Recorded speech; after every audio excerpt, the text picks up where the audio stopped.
Ganger. How do you know he has a little penis? Well, I guess. Look at it. It's a little dick. That thing Even is proportional. Oddly anatomically correct, too. You know. Hope not. Well, I mean, Look how big the dome is, man. I have a big head. Yeah. I mean, I guess so. So Jeff has this this little toy. It's this red-headed little stepchild. He's like what's that the size of? Like one of those little trolls, like with the hair, but a little bit smaller, right? So 2 inches, 3 inches. Yeah, and it's like to me, it looks like that water goes in his mouth and he spits it out, right? But what's weird about that doll, it's got red hair, so my son is the video going? Yeah, video's going. Yeah. So my son gave it to him, and what's weird about that doll is it's anatomically it's got a little wang on it. You can't really see it, but just a tiny little thing. Although the part about this that I struggle with is a conversation in a production meeting had to happen about whether or not to put that little wang, and then an engineer had to create that mold at one point or another, and a QA person had to review that and say, "Yep, this little wang's the right size." Yeah, this is just specifications. Yeah, I mean, how many of those things have gone out into the real world, out of production? And that all came down to, I promise you, a decision was made about whether or not they're going to put I was going to say, because it seems like you'd have to take some extra steps to put that on there. They would. They could have just gone without and made it like a Ken doll. Oh yeah, but they chose to add a little nub. I don't know why think about all the disappointed children, the little budding perverts, right? That are undressing Barbies and Kens. And finally, I get to find out. And they get down like, oh, some skin-colored underwear here. Just all smooth. Yeah. Ken's all sorry. Yeah. Ken. He's got that look on his face. It is what it is. Dude, have you seen the... Speaking of Ken and Barbie, there's a Barbie movie, right? No. You haven't seen the... Okay, so there is. Okay. And anybody listening to this, so Ken is played by the great Ryan Gosling too. That's a good looking fellow. Yeah. And dude, he's ripped too. Who's Barbie? The gal who played Harley Quinn. Okay. Yeah. What's her name? I know Margot Robbie. Yeah, Margot Robbie. But who cares about that, dude? I'm talking about freaking Dreamboat. Yeah. He's all ripped. He's got abs. I'm like, oh, okay. Yeah. Okay. Yeah. It's like, I never thought of Ken as like super manly though. You know what I mean? Wasn't he supposed to be? Kind of like the archetype of a masculine, square-jawed. I mean, I don't know. Is there even a Barbie cartoon? I guess I'd never even known there was a plot line to Barbie. I thought they were just dolls. Yeah. No? I think. Well, that's kind of the whole point behind it. Is you make your own child's imagination. Yeah. I always thought Ken as being real alpha. I guess. I mean, I don't know, that smile, and then he just his fashion choices too. Fair enough. I'm just saying. I used to always torment my sisters because I had like these little Chuck Norris dolls when I was a kid. They weren't dolls. Chill. They were action figures. But action figures were smaller, like demonstrably smaller than Barbies. Like Barbies were giants, and Ken was a giant. Did you have Ninja Turtles or He-Man or any of that? Dude, I had all the Ninja Turtles. Yeah, me too. All of them. Every single one of those suckers. And then I can't remember what ended up happening to those. Like I still got mine. They got like lost in a move or something. See, I know, dude. I know. But they were super sweet. Who's your favorite Ninja Turtle? Michelangelo. Oh, of course. Is it because of the orange? Yes, obviously. Clearly. Dude. Do you know what? I'll bet you can guess who's my favorite. Raphael. Of course, of course. Well, first of all, he's a dick, and the red. Yeah. So the red came secondary. Yeah. Even in the cartoon, he was kind of cool. But dude, I went back and because I saw at Costco they had all of the old Ninja Turtle cartoons, and they were on a DVD in like that little like the van, and I was like, okay, I'm buying these. I don't care how much they are, and I bought them, and then yeah, I had that Ninja Turtle video game sitting in the playroom. That's too. right. I know. I like that game, dude. Ninja Turtles. Raph sucks to play with though. Yeah, he does. Yeah. He's just not very good. Why was that? Well, there's that impossible Nintendo game. That's just stupid. Nintendo hard. Yeah, Nintendo hard. Yeah. Why were Ninja Turtles so cool? I think Ninja anything is cool. Yeah, but there was something about Ninja. I don't get it. Like, nothing about that would suggest that was going to be cool.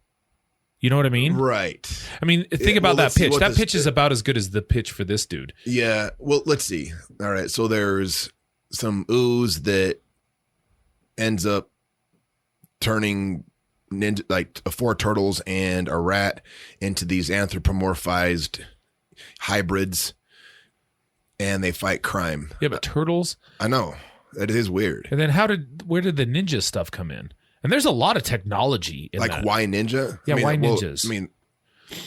I think that's easy. I mean, if you're talking like a pitch in a marketing meeting, like ninja, especially in the 80s and 90s, yeah, ninja anything. And do they stay perpetual teenagers? Or seems like it. Are they now it's a hole in the plot? Yeah. Are they now the middle-aged? Yeah, mingy ninjas. They don't move like they used to. Yeah. Yeah. Well, no. Speaking of turtles live a long time though. Yeah, that is true. Yeah. That is true. Tortoises live for like what? 3,000 years. Yeah. 3,000? That'd be super. Turtles walking around that know Jesus. Speaking of jeez. Yeah. Well, speaking of masculine stuff, you're doing some dumb masculine stuff this weekend, yeah, aren't you? Usually the two things go together, dumb, masculine. Yeah. Your guys is that's the you and Arlo specifically, like when I hear these things, it's very manly, but then also begs the question like, what? Like, what are you doing? Like why, you mean? Yeah. And when you guys explained it to me, I think on the last podcast when we had him, this is about a year ago, right? Well, why isn't he here, by the way? Talking to us. That would have been smart to invite him. Right. So we could, because he's got, so what is this? The Operation Underground Railroad? Yeah. And another one too, right? What's the other one? Destiny Rescue. So this is, so you guys can find out what Jeff's doing at www.10miletruckpole.com. It's 10miletruckpole, all one word, .com. Now, I don't know what pulling a truck has to do at all with helping out, donating money to stop child sex trafficking. Like, there's no correlation. Well, I thought about it for a minute because I think you told me, like, if there were, because when you said it's to, I think the text you originally sent me was it's to support human sex trafficking. Is that how I put it? I can't remember, but in my mind, what I thought was you guys put humans in the back of a truck and actually trafficked them. We were doing the trafficking. Yeah. And then of course I was just, well, what happens to the humans afterward? And that, I don't know if that turns into, thought that far ahead. Somebody else's problem. Just leave them out in the salt flats. We got you from point A to point B, 10 miles, and you're on your own. Yeah. Just sitting in the back there, all, hey. So now what? Can we leave? Yeah. I don't care. Do what you will. I've done my man stuff. I've done my man. For the day. Yep. This is out at the Bonneville Speedway. Yeah, that's right. Okay, so what's the basic idea? Is it just awareness raising, like kind of basically physical stunts? That's for all awareness. Yeah, okay, it's a stunt. Yeah. It's, how far are you guys going to pull? What kind of truck is it? Well, okay, so last year, did we do the podcast with Arlo before or after we did the truck pull? I think it was before. Before, and then you guys were going to do a truck, and then you ended up going out and pulling a RV. Subaru Brat. Yeah. I wish that would have been great. We ended up pulling an RV. It was loaded up at like 18,000 pounds or something. Me, Arlo, Dave Castillo. Wait, why was it loaded up? Do you know Arlo? Yeah, but with what? I don't know. Not humans, right? Yeah, with people. Yeah, like fully like furnished. Had like kitchen set. It was. It was. Full. It was like livable. Okay. It wasn't like an empty. Well, yeah, you're not going to take all that stuff out just for the sake of you guys. That was top 5 hardest things I've done. Really? Sure. Really? Yeah. How far did you guys pull it? 10 miles. Oh yeah. Yeah. That was, well, I was going to go out there, but then Took all day. it was raining and I was like, no. And dude, and like the weather's been amazing through October. It's 70 Except degrees. for that day. Dude, and it's happening again. Guess what? Saturday. It's raining. I know. Like I have a bike ride scheduled for Saturday. I think 35 miles or something. Nothing crazy, Dude, but that's not crazy. not on a bike. It's a bike, dude. I guess. I know. It's not a Huffy. I mean, yeah, if you're riding a mountain bike that far, fair it'd enough. be rough. I've never ridden a bike like you have. For, Oh no. Well, ever. 35 is fine. Yeah, but I'm going tomorrow instead because 22nd. You hate the weather, man.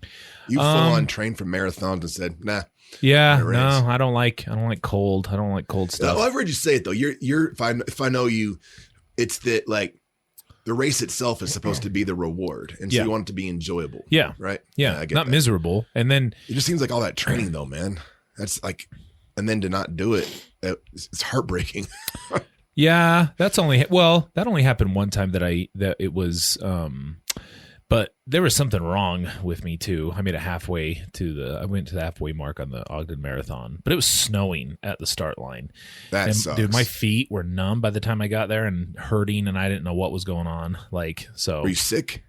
no, I wasn't like sick, but it was just like something was going on. I couldn't feel parts of my body that I probably should be able to feel. That So seems important. yeah. So it was pretty rough. But I mean, yeah, I don't know. If it's just kind of a goofy thing like this, not that supporting raising awareness for child sexual trafficking or whatever is goofy. It's not. I'm saying The that, event itself is. sure. Yeah. And if it's gonna rain, then F you, man. Yeah. I'm not interested. Especially wet. I don't like wet. You know what I mean? Like I went up this last hunting I'll take cold over wet. that I went on. It was cold and wet. That sucks. And there was nothing to do about it. Like you were just, everything was wet. Everything was miserable the entire time. You can't get dry, can't get warm. Dude, those tough things though really make me appreciate. I mean, like when I was going back, cause we, the place that we go, it's, we're on these electric mountain bikes, which I know sounds super lame, but they're hardcore. And the one that I was using was a little older than the other ones. It was called Rambo. I don't think it's ever going to make it up that mountain again. But on the way back, I wrecked like 3 times on the way back. Oh God! Over the handlebars and everything. Luckily, I had like all my gear on because I didn't really get hurt. My elbow's still kind of messed up, but Over the handlebars. Damn. oh that's yeah. It's super steep. Yeah, and I was so grateful to get back to my truck and get in there and take my socks off and just let the heater go on to them. And I was like, oh, this is heaven right here. relief. Yeah, like the dumbest little thing, but having gone through hell like that, it was really nice to have something that was just, sure as hell appreciated. Oh I yeah, bet. a little bit dry, and yeah, it's pretty gnarly.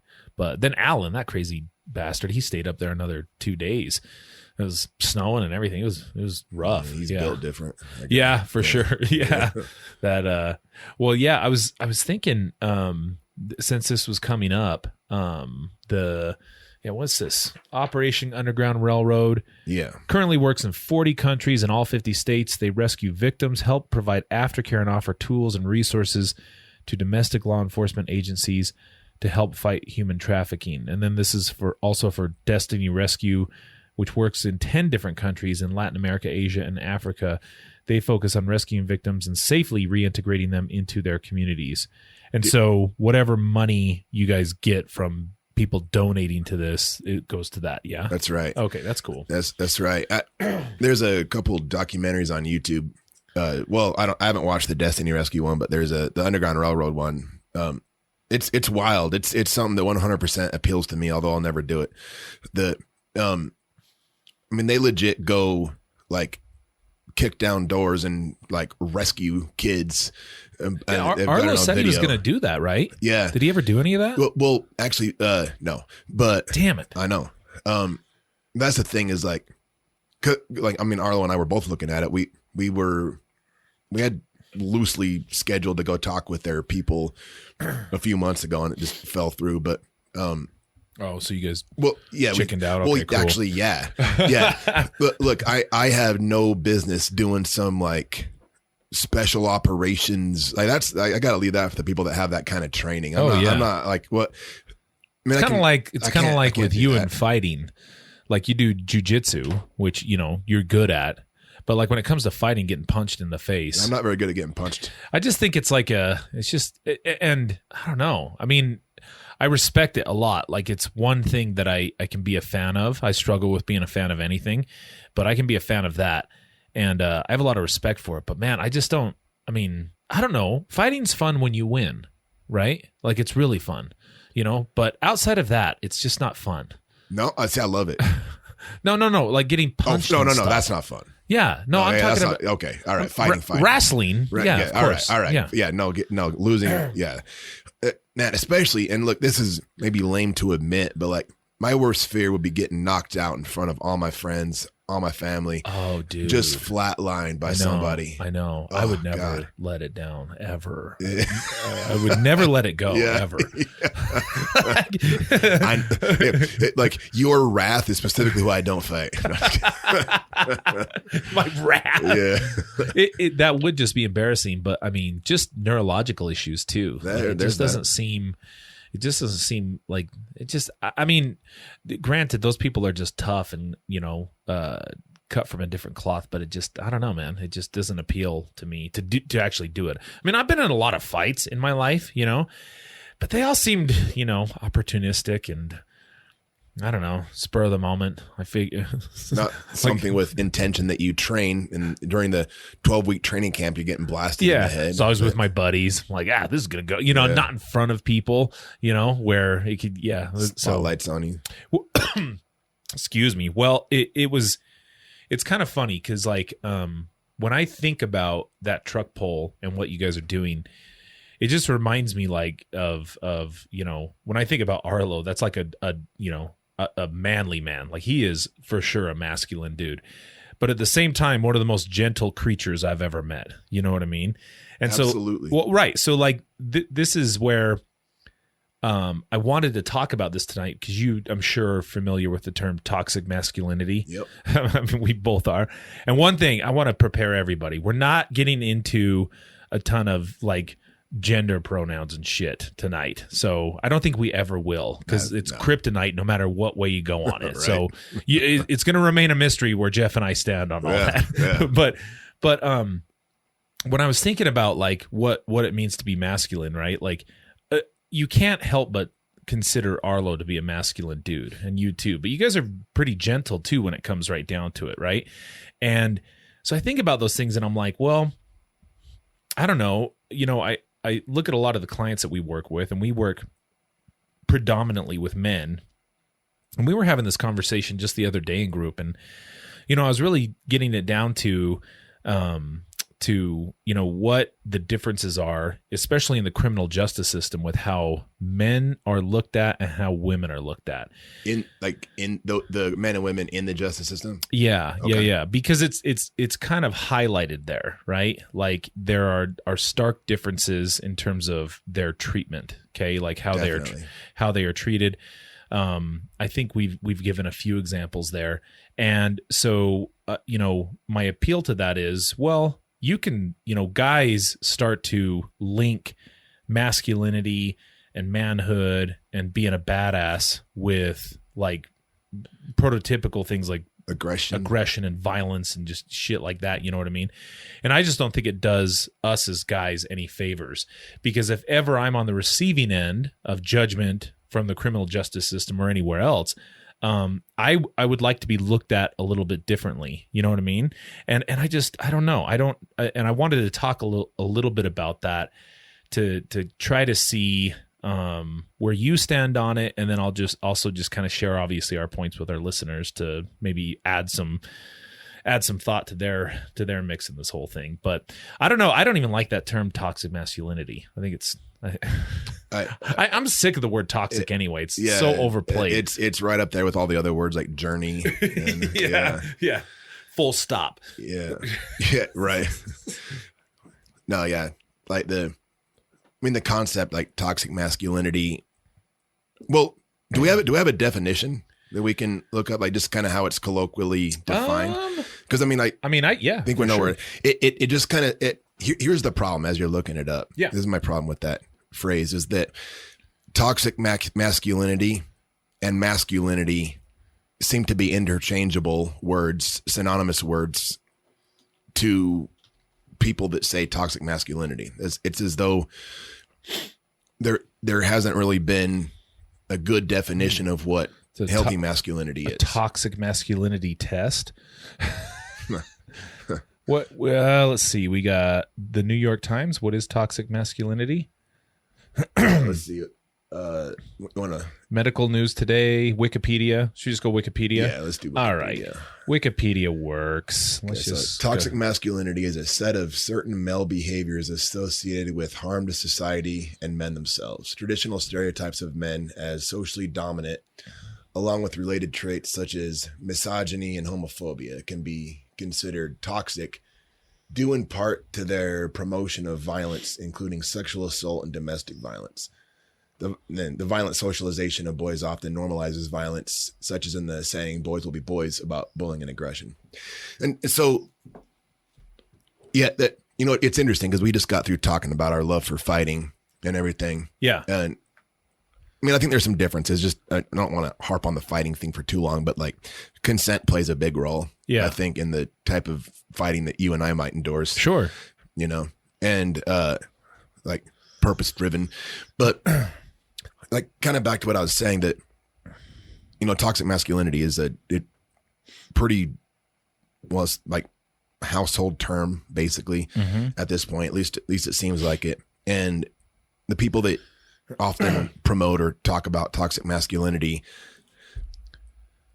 in my experience, don't do much to draw a distinction between that and just masculinity. And, right. In that when they talk about, well, what is healthy, what are healthy behaviors for a man, they will list like things like, you know, compassion and, you know, being nurturing and open, sure, and being vulnerable, which all those things definitely have their places as well. But like, I think it misses the mark for kind of how men have evolved to be over the years as far as the traits that make great men great. And I think it's important for young men, adult men, all men to be able to have like an ideal of how to be a man. Yeah. And to fully separate that out from the admittedly toxic aspects of, you know, what we're referring to. Cause I mean, there's like, I mean, man, we do tend to, there is something we do better than women, and that's commit crime. You know what? Yeah, like, you know, violent crime. Like we're pretty out there. So there are elements of being. We commit all the crime. Yeah, bro. Basically all of it. Yeah. I mean, we are better at women than at being deviant, aggressive idiots. Well, and I had So I pulled a couple of clips from. Do you remember that? It was like an educational video that I showed you. It was called Tough Guys, and it was by GUISE. It was by Jackson Katz. So I pulled a few different clips from there, which I thought would kind of generate some good discussion too. And you know, what you're saying is not wrong at all, because I think that toxic seems like a weird link to it, though, right? Like, I was just, when I thought about toxic, I was talking about sewage and shit. Yep. Same. You know? That's what comes to my mind. Not violence like that. Right. That doesn't, you know, my biggest concern more than anything is that when you think about dudes or masculinity or manhood, that somehow is synonymous with violence, right? That's, I think, where things get into trouble. And, even as you're talking though, right? Like, people are going to be listening to this, and when you're saying things like, okay, well, yeah, being compassionate and being nurturing and being, you know, vulnerable are all traits of being a good man, right? But that's not the end of it. There's also traits, and so what I think the problem is that you think, oh no, the opposite. Then the only other extension of that is the opposite, which I'm saying, well, no, that's not true whatsoever. The opposite being like cold-hearted, yeah. Violent, no emotions, aggressive, stuff like that. No. And so it's not one or the other. It can be all of those things, and it's not to suggest that violence or aggression or anything like that is a natural trait towards men, although we are attributed to this. And there's a good reason why. So here, I got like a couple of clips. They're not long. They're like 2 minutes each. Yeah. They're a couple minutes each. And then let's look at these, and then we'll come back, and then we'll talk about this a little bit more. I've prepared some good ones here. Because for the most part, violence is a men's issue. Whether we're talking about the horrifying, high-profile mass shootings we've seen. I was going to say. Yeah. Here, hold on 1 second. Oh, stage crew. Boo. Okay. Boo ourselves. So while I'm pulling this up, if you guys haven't, that's actually a really good like his document, and I don't know if is it an education. What's his name again? Jackson Katz. Katz. And it's Tough Guys, GUIS. Right. It's clever. And, yeah, it is. It is kind of clever. Yeah, and he's done his whole life's work on this. And if you're like, for a lot of guys that I talk to, they start listening to this stuff, and they're immediately they're just and like, he's not talking out against dudes, like that's not the purpose of what he's trying to accomplish. Basically what he's trying to do is bring attention and awareness to, like, okay, well, here's the reasons why people view us this way, and what can we do to kind of work against it? You know what I mean? Like, is his delivery off-putting or something? No, I don't think so. I've always kind of dug it. But well, maybe it just has to do with me. Let's see. We're right here. I think we got it. Oh, this good. time. All right. Yeah. No sound now. No. There's sound. Don't worry. There's a fair use notice. That's actually really good. See, we're not YouTube. We don't have any copyright infringement right here. Yeah. Let me fast forward to where we're adding, and we're adding to. We're there. You go. We're content creators. Okay. This is not exactly where I had it queued up, but you get the general idea. Chance to talk about it. The reason I work with and focus on men is simple. Because for the most part, violence is a men's issue. Whether we're talking about the horrifying, high-profile mass shootings we've seen over recent decades, the far greater rates of murder and gun violence we see on a day-to-day basis that barely register in the national news, or the epidemic of sexual and domestic violence, the vast majority of this violence is committed by men, young men, and boys. The statistics tell the story. 86% of armed robberies are committed by men. 77% of aggravated assaults are committed by men. 87% of stalkers are men. 86% of domestic violence incidents resulting in physical injury are perpetrated by men. 99% of rapes are committed by men. Men commit approximately 90% of murder. And over the past 30 years, 61 of the last 62 mass shootings have been committed by men. I didn't even know there was a female. But while these numbers are striking, they rarely, if ever, come into play in mainstream discussions about violence. Okay, so, I mean, you kind of get the general sense there of what he's talking about. I mean, men commit all the crimes, all of them, right? So I guess the question is, like, from this, why is it, from your perspective, why do you think that men and boys do commit such an overwhelming percentage of violence, especially in our country? Toxic masculinity. Podcast over. Roll creds. Done, yeah. Well, I mean, there's like kind of the classic answer. There's going to be biological reasons and social reasons, and I think the way that human societies have evolved. I mean, like, you have to acknowledge that testosterone must play a role. Mm-hmm. It's linked to aggression, and also we're maybe socialized that way. Some of the, like, maybe some positive aspects of masculinity would be like, protector or something, mm-hmm. Kind of have that instinct, but like protecting from what, mm-hmm. like violent people. Mm-hmm. And I don't know. So it's kind of from what I get from what you're saying, biopsychosocial. Yeah, well, it's kind of a mixture of nature versus nurture, right? Yeah, it is. Or nature and nurture, I guess you could say. Because if you were thinking about testosterone, right, that linked with aggression, right, and sex drive, and so it's not unusual that you're going to see a higher likelihood of that. Now, I don't like that argument necessarily because that limits it, right? That just what limits it?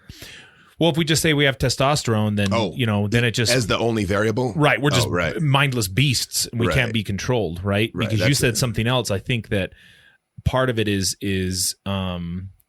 absorbed through society and through our culture. Like we also are kind of learning this, and so.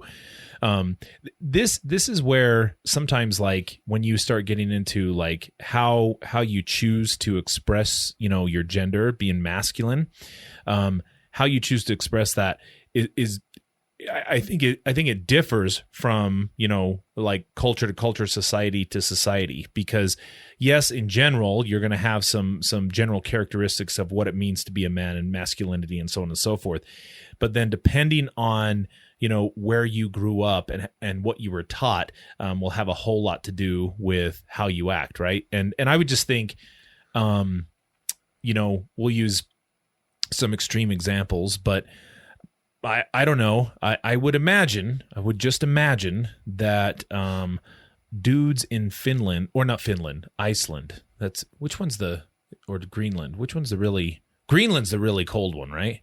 Right. Iceland is actually green. Is it? Yeah. Okay. Really cold. Not a whole lot of population there. There's not a huge I don't know, like metropolis type setting or anything like that. And typically I don't really think of like Iceland or Greenland or any of those, like, and I don't know if it's just the cold, but like it just doesn't strike me as like those are incredibly violent places to grow up in, right? Almost positive the statistics would back you up on right.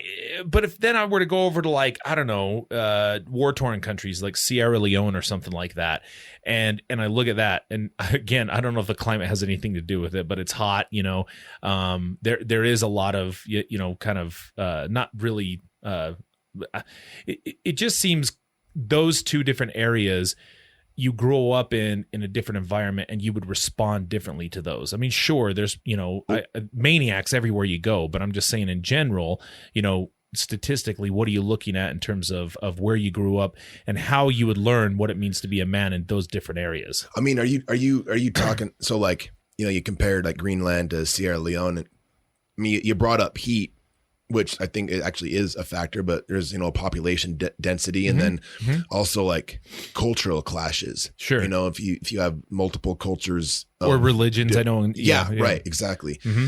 Yeah. And, if you have a society that's maybe monolithic in, as far as like beliefs and ideals, there's not going to be as much, violence between groups. Mm-hmm. You have a society where there's some level of balkanization, like the Balkans, like all the shit that went down in the 90s, we learned about on Channel 1 News. Was that with Lisa Ling? Yeah, absolutely.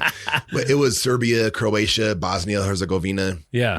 Like it was a tightly packed area of people that there was religious, I forget which group it was, Muslims and Christian type war going on, and, very different cultural ideals, and there's a lot of conflict, and men at the helm of that conflict. Well, and he makes a pretty good distinction that I was kind of paying attention to, and that's what I wonder, thinking about the difference between what Katz is saying, that violence is about violent masculinity and not about violent males. Say it again. So he says violent. So what he says is that violence is about violent masculinity rather than violent males. Okay. Because the implication, I think, is that males and like boys and men are just violent. That is the implication. Right. Yeah, that's kind of what I push back on. And I think violent masculinity is a better description of toxic masculinity. Like toxic masculinity, again, just seems toxic is it's like one of those words that like catches your attention, you know. It's like toxic. It's like it's something that is such in the zeitgeist right now that people are just kind of gravitating towards, right? Yeah. Rather than just calling it for what it is. It's violent masculinity. And the idea there is that, well, yeah, if masculinity is taught and learned, you know, and adopted, well, yeah, if I teach violent masculinity, then the men and boys who are learning that are going to be violent. But it's not that males in general are violent. It's that, you know, they are learning this violence through what they're being taught to be a man. You know what I mean? Yeah. And that, like, also I think a distinction needs to be made about intention when it comes to the violence.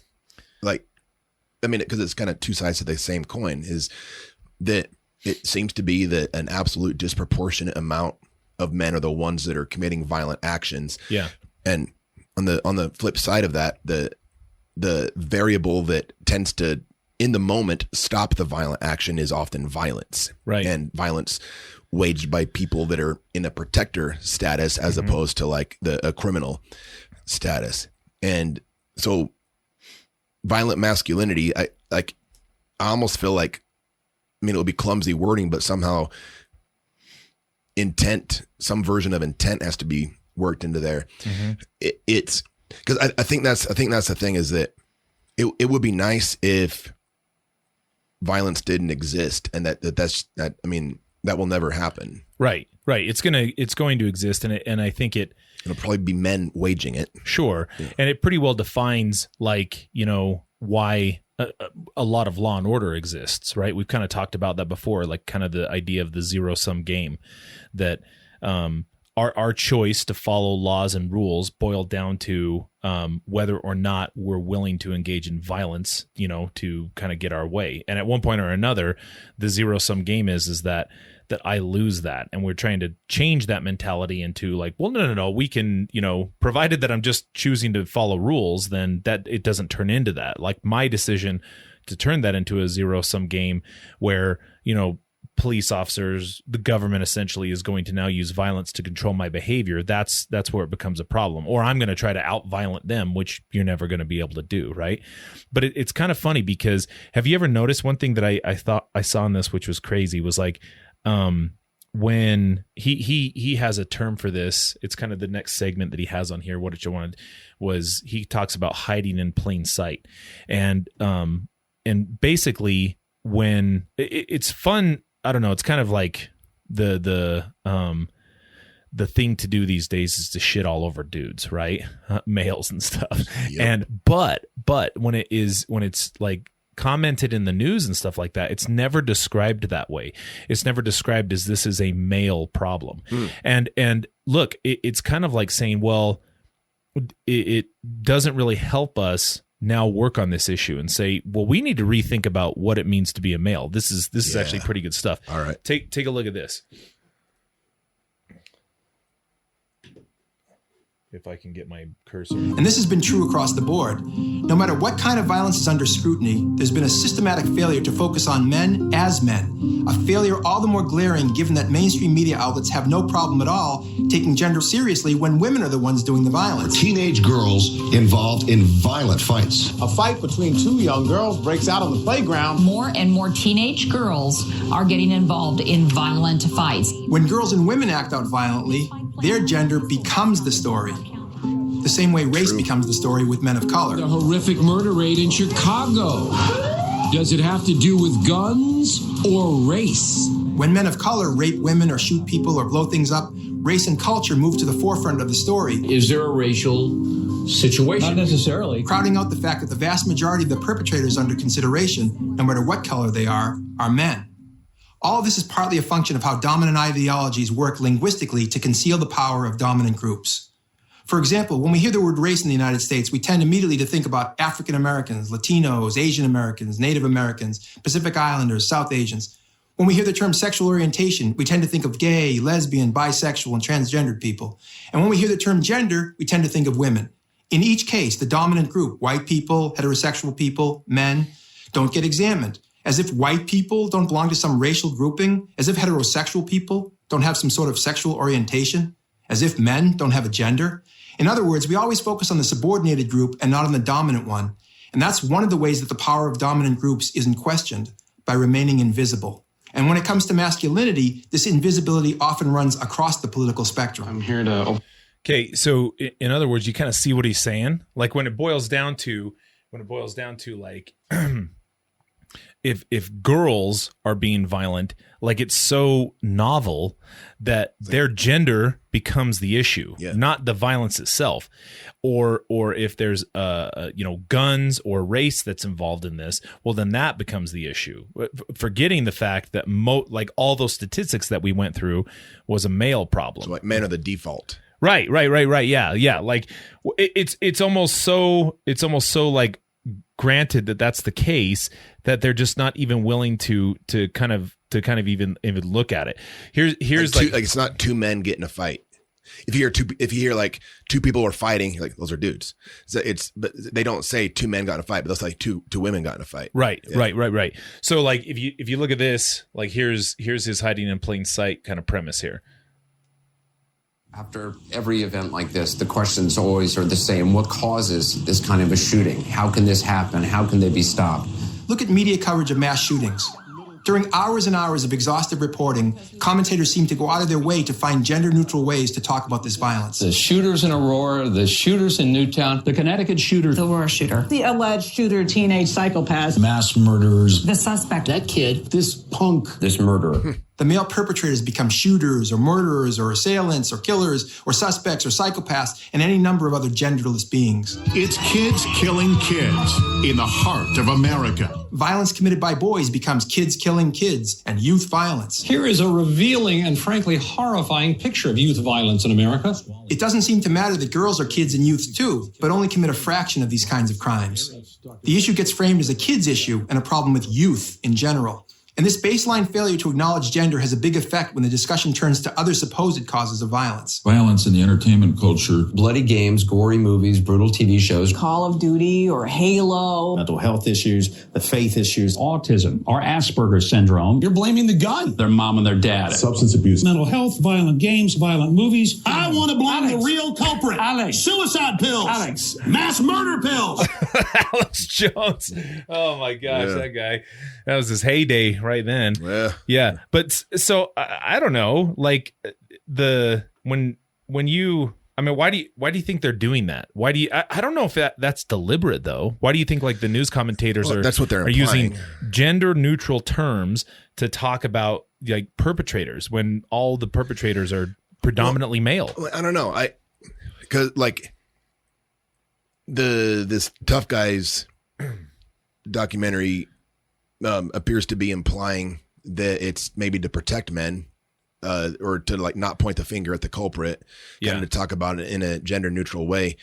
But it sure seems like it's that men are often that doesn't seem like, at least in modern day society, anybody has any problems about pointing the finger when men screw up and identifying it by men. So I'm a little puzzled by that. I don't know why. Well, I just don't think that it could be like deliberate. I don't think that that's what they're saying. Well, I think he's pointing that out. Like to me, what I'm seeing is like, I think it's so obvious that males are the perpetrators that they don't even that like we don't even choose to mention it, you know, that those things are happening. It's like obviously. Well, yeah. Is that what you think he's saying, or is that what you're? It's like what you're saying sounds like that might be more reasonable to me. It's just like it's I cannot believe that a production team would get together and say, "Hey guys, we know that we can't continue this male bashing stuff. So so let's keep that on the DL." I just don't.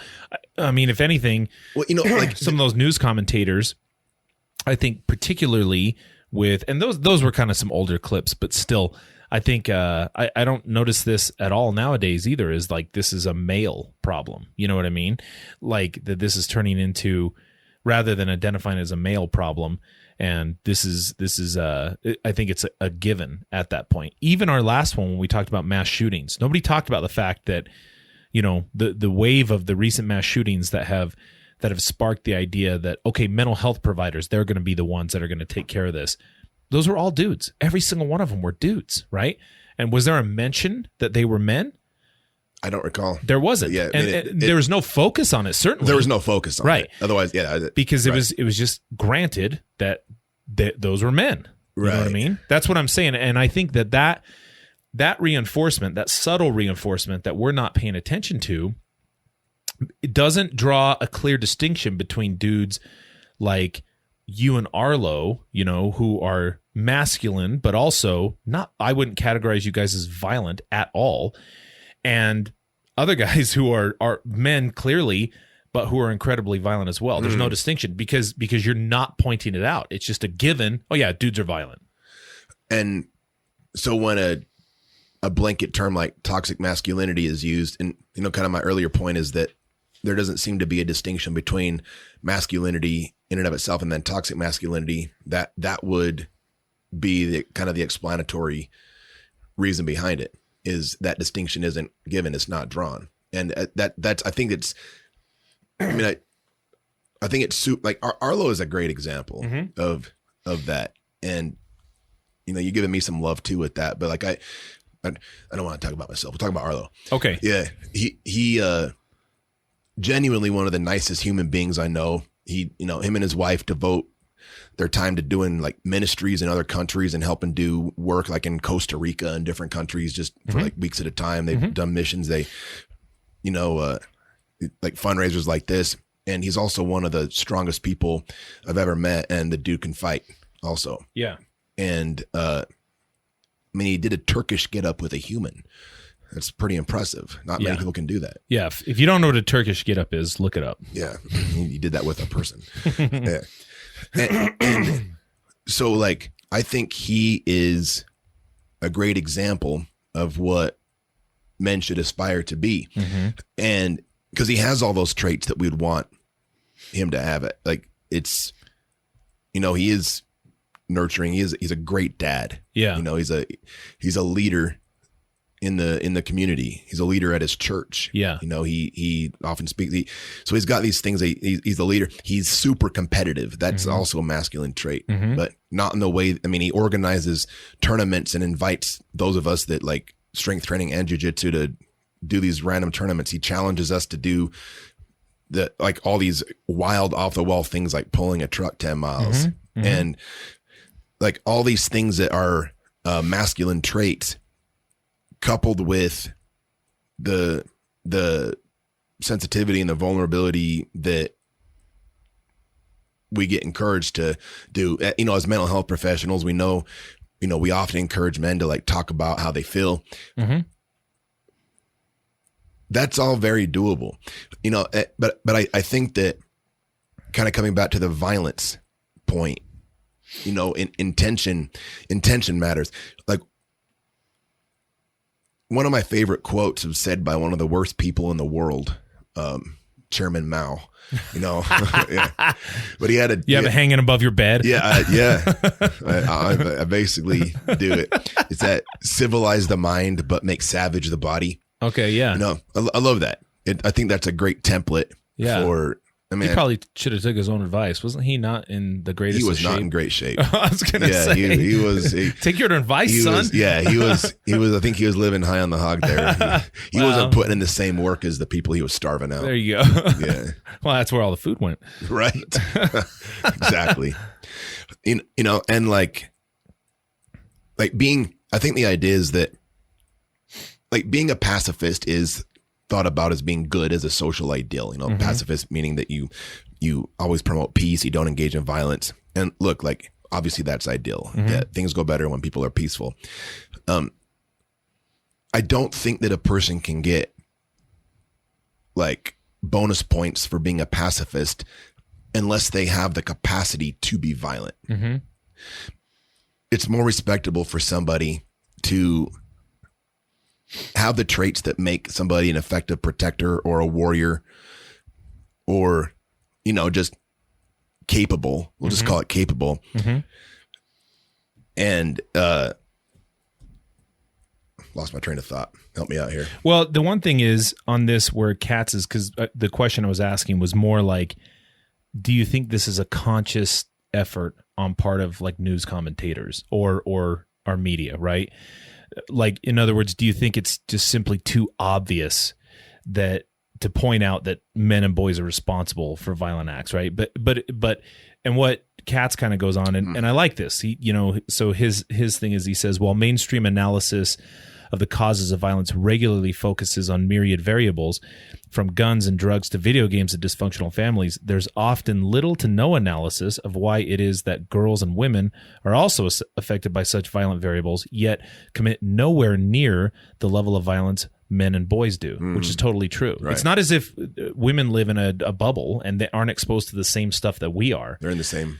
So they same social environment, right? Same. So they shift this into access to guns and violent video games and violent movies and all the rest of it. And it's like, well, okay, if that's the case, then why aren't all the women this issue too? It says. Right. One particular glaring example of how gender of perpetrators disappears in the media's use of the passive voice, men's violence against women becomes simply violence against women. And news reports repeatedly talk about women being harassed, abused, assaulted, or raped with virtually no reference to the perpetrators, which are all men. All of this is partly the function of how dominant ideologies work at the level of language to conceal the power of dominant groups and shield them from scrutiny and critical reflection. In other words, like, the language isn't there pointing out that this is a men's issue and this is a male issue, and that protects us from any scrutiny or critical reflection, which guys should be doing. Like, they should really, call out other men. No, well, I don't know if it's no. I think it's just pay attention to yourself and be willing to accept some of those things. Like, it's not because, okay, here's the beautiful thing about this, right? So the question has to be, well, what the hell are girls doing right? Now, it's not to say act more like girls. That's not what I'm saying. I'm saying what is it that they are functionally doing better than males are? Because they are consuming and enjoying the same type of material that we are. I mean, think about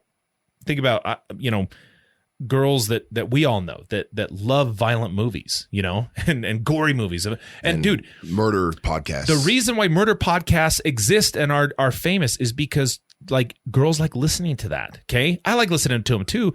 My wife's full scale addicted to this. Yes, like, they love it. They love it. So, and I don't know what it is, but what I do know though is they're not out like translating that into action and killing things, right? Part of that is, I think that men and women, like, at least from a male perspective, personally, I don't know how much this applies to everything else.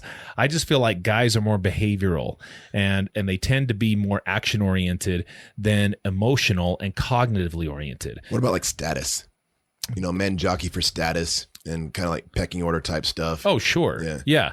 But I mean, like, I think the default for guys is to take action and behave rather than just sit in it for a minute and maybe emote, like we're impulsive more. Yeah. Oh yeah, for sure. I Do you think we are? Is that?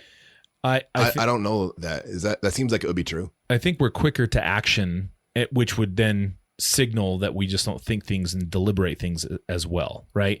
And so think about it like this. And it's weird when guys act differently too. Like, it's odd. So this is a good thing though. But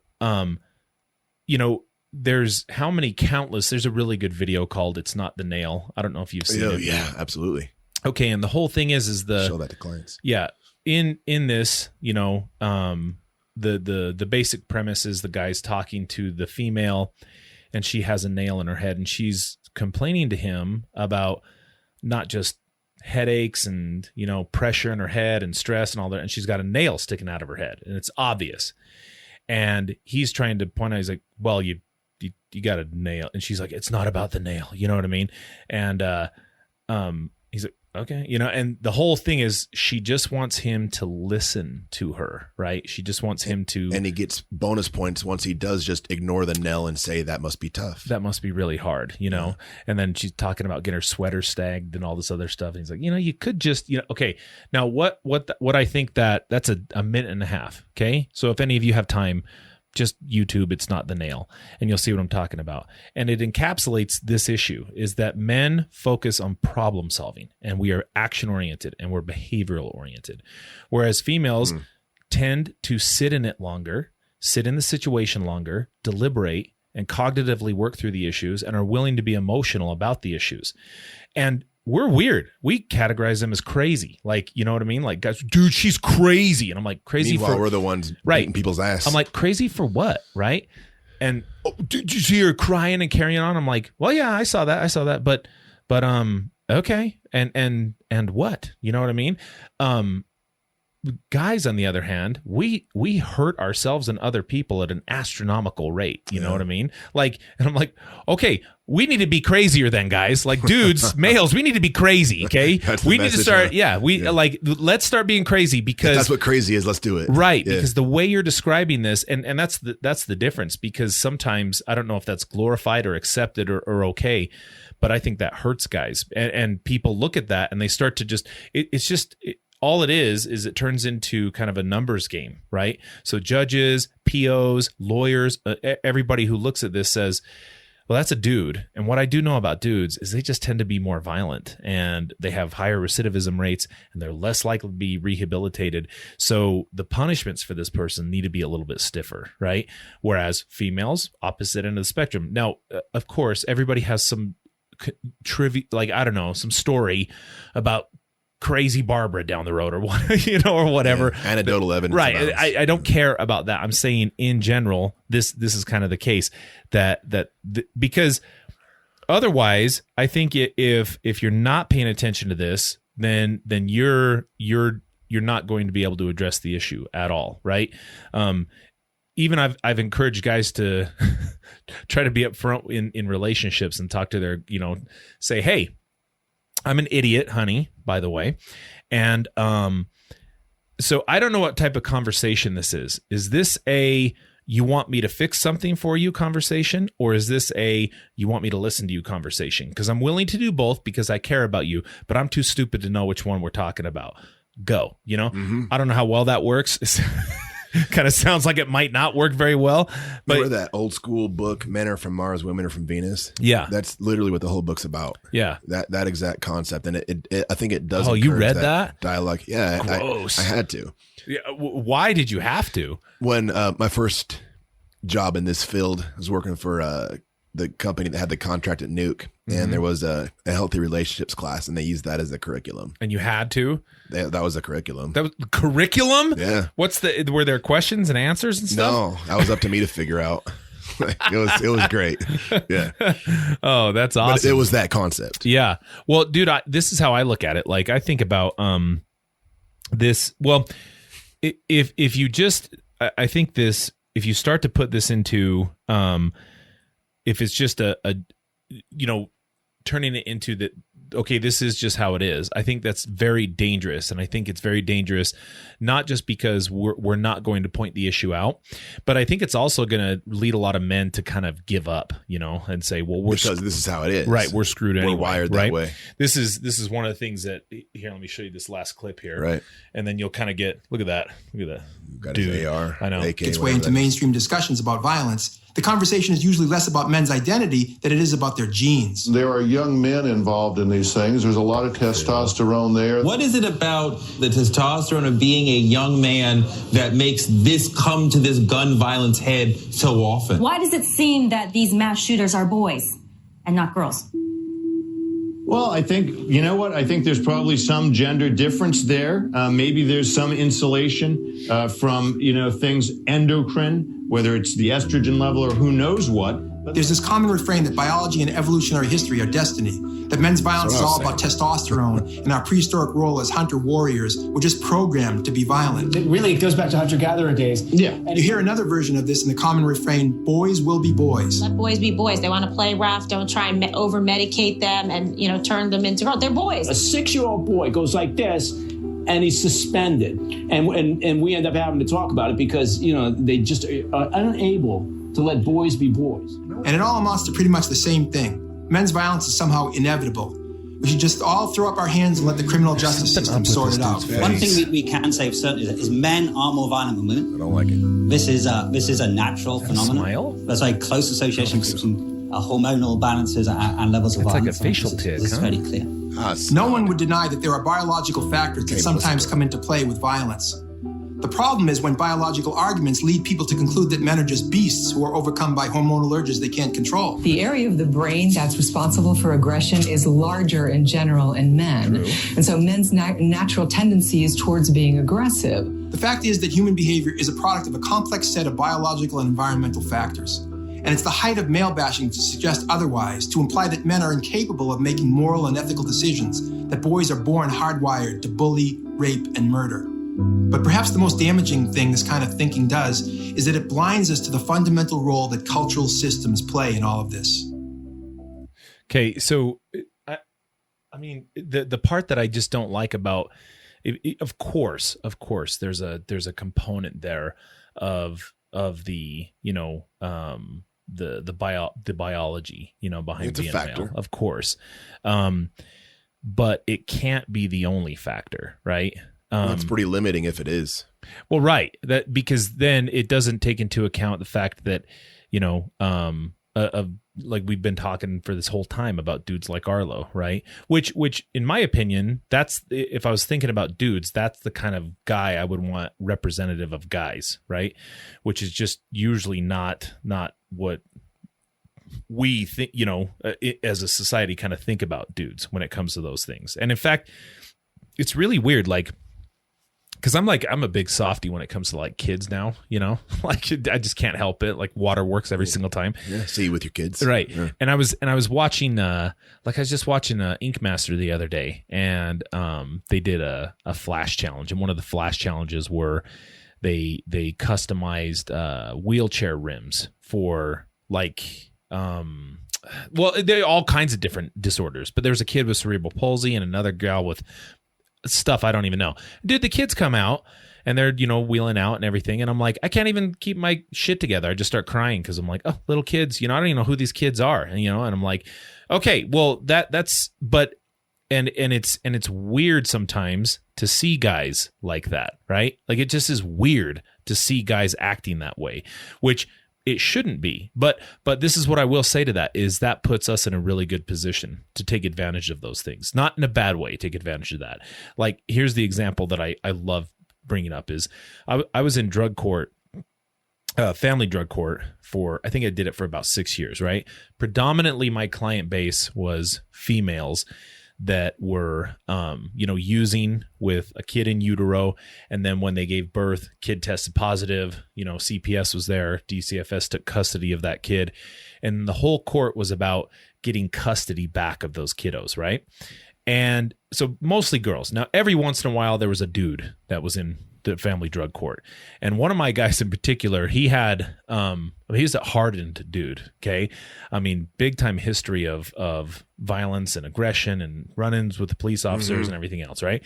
And, so he, now before every court, like they would, you'd go up there in front of the judge and, now you got to think about the ratios in here too. So I was the only male on my team. Okay. There was 4 other counselors, all of them female. On the DCFS side of the aisle, every single one of the case managers, females. The GAL, female. Okay. The AG, female. The defense attorney, female. The judge, female. The bailiff, female, like all of them. Okay. And what would happen is they do these staffings and then the clients would be brought before the judge, and the judge would admonish them or talk about them for what they did in the last week and how well things are going. It's like 2 or 3 minutes.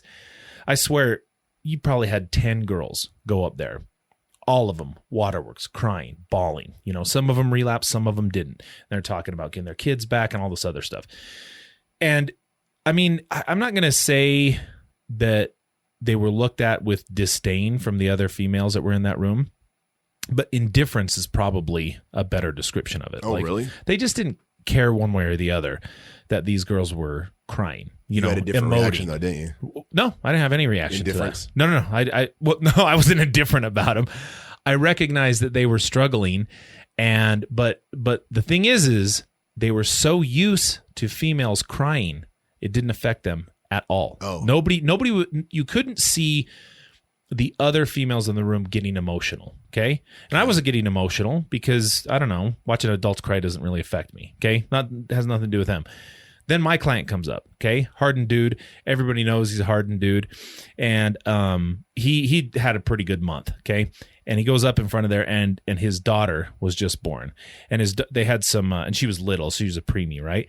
And they have when you go into the hospital, you've probably seen these pictures. You know, it's like a close up of a dude's hands, and the baby's in the hands, and it looks like he's holding a little angel. You know, they airbrush angel wings on there or whatever. So somebody had a photographer had donated a package to the drug court, and he had like earned it somehow, right? And so he's taking these pictures. And so they show the picture in drug court, you know, they put it up on a big screen. Everybody's like, oh, she's so cute, and all the rest of it. Now, this guy, though, he starts talking. Now, so he has on his hands, okay? He has on one hand the F word, F-U-C-K, right?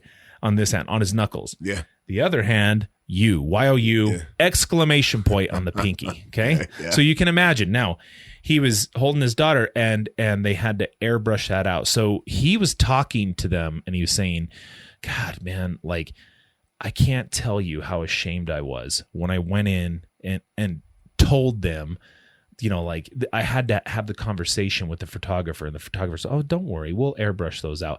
And I'm holding my precious little girl there, and I see those tattoos on my fingers, and I just feel so ashamed, right? And then he started crying, and dude, there wasn't a dry eye in the audience. Everybody, every girl, everybody in there, including the bailiff, was crying. Really? And I'm like, wait, what? Hold on. What about the 10 chicks that just came up here? Did they get no credit? None? Like what happened? Like, what happened? Do you think it was the anomaly?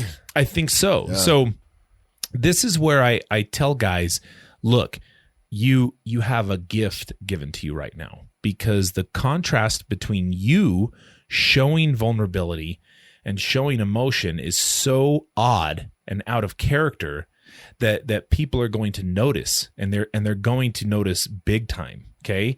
When you got, you know, dudes who are doing things that are not traditionally dude stuff, we notice this stuff, right? Like things like Arlo, he's a true humanitarian, but I don't know how many, you know, part of it I attribute to the fact that he's a really nice guy, but also I think it's because he's a dude, you know, like there's more recognition given to those things because of that. Right. So I say, do it because it's the right thing to do, and because we know statistically and just, you know, cognitively, intellectually, it makes sense to just say, oh yeah, like if I just sit in these things for a minute, process my thoughts, deliberate for a minute, and be okay with being emotionally vulnerable, I'm not going to act out and behave in violent ways or aggression, you know, when it's unwarranted. And that's what we really want from a lot of our clients. That's consistent with everything we try to teach them in treatment when it comes to relapse prevention. All the, you know, the thought and feeling management, you know, responding to emotion, understanding your own emotions.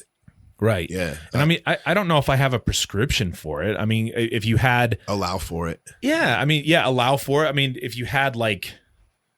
what do you tell your clients when it comes down to that conversation? Because it is weird. Like, I'm like, you guys should cry more. That's not it. That's not what I'm saying. I acknowledge that it's weird. And I have some, like I don't know about you, but I have like a handful of personal stories and anecdotes that I have like probably like 10 to 15 different stories, depending on what it is I'm trying to explain, like a Rolodex of stories to make a point. And I do have one in particular that I use to share an example of me showing vulnerability in a time that I actually like cried, and it had the desired effect, I guess. Mm-hmm. It's like I mean, it's beyond the scope of me sharing that story here, but sure. It's, yeah, but yeah, it's because look, like, it's cliche as hell, and dudes don't respond well to just being told to, it doesn't sound genuine. And so I try to kind of take the tact of leading by example, and like, here's a time when I've tried it.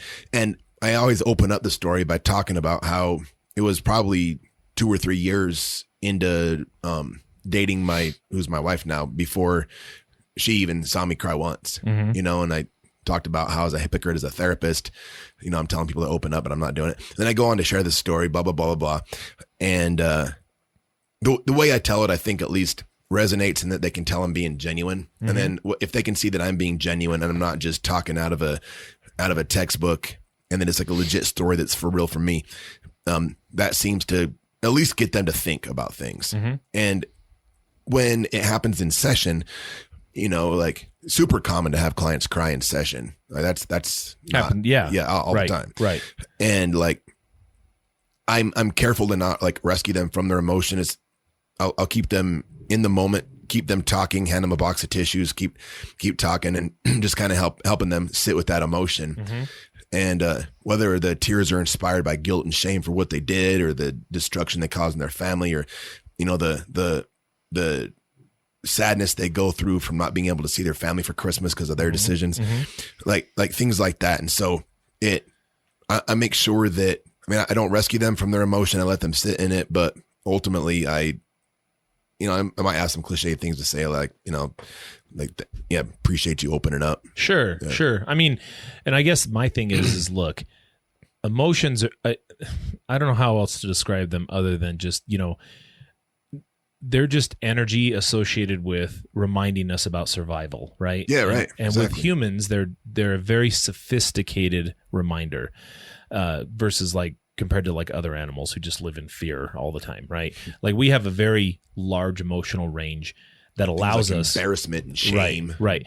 They're just alarms to tell us, hey, dummy, something important is happening here. Yeah. You need to pay attention. Right. The other piece of that, though, is that energy is leaving your body one way or another. You control how it leaves, though. Because think about tears. What are they but a physical representation of emotion? Like it's just a manifestation of emotion, right? Mike Hanley once said, you know, like he had a good line that I've never tried to say because if it came out of my face, I can't say it. Yeah, like if your tears could talk, what would they say? But when he says it, it like makes me start crying. I'm like, Jesus, dude. But like, exactly. I know his voice is like an angel, but like I couldn't say it and sound, you know, just because my voice sucks. But I do agree that like a dude crying is important, and it's an important moment for them because it's a good representation of, you know, like you showing emotional vulnerability and expressing emotion physically in a way that's not violent, whereas we're just more comfortable with that. So it's coming one way or another. One way, it's that energy is leaving your body. You choose how you're going to do that. And then also rethink what this means. Like if you say to somebody, be a man, okay, well then why can't being a man be linked with adapting to challenging situations or showing strength in tough times, you know, or you know, being accountable and responsible for your own behaviors, and showing a willingness to change those. Why does it have perfect? Right? Be a man. Why does that have to be linked with violence? Is what I'm saying. So I don't know if there's necessarily a one sentence prescription for it to say do these things, rather than, you know, I do think rethink what masculinity means for you individually and take advantage of the fact that when you are demonstrating these behaviors in a pro-social way, people are going to notice and they're going to think differently about you like that. Perfect. So is that where we end? Yeah, I think so. Okay, cool. So we'll see if you don't die this weekend. Yeah. Going to pull that truck, pull those kids across the ocean, across the tundra. Okay, see you, folks. That was good, dude.